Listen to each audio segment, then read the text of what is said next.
ফের সড়ক দুর্ঘটনায় আহত দুই যুবক। ঘটনা বৃহস্পতিবার বিকেলে 4টে নাগাদ তেলিয়ামুড়া থানাধীন খাসিয়ামঙ্গল তেলিয়ামুড়া ডিগ্রি কলেজ সংলগ্ন এলাকায় মদ্যপ অবস্থায় স্কুটি চালানোর জেরে নিয়ন্ত্রণ হারিয়ে গুরুতর জখম দুই যুবক। আহতদের নাম রনিধর ও রাকেশ ধর।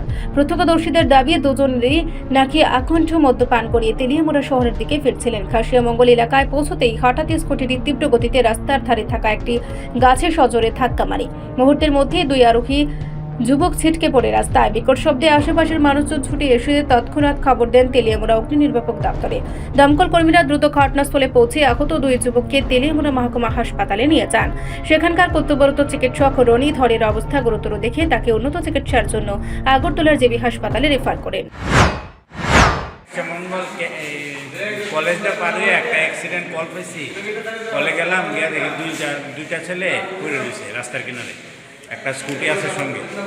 এইখানে প্রত্যক্ষদর্শীরা কইছে স্কুটিটা একটা গাছের সঙ্গে বাড়ি গেছে।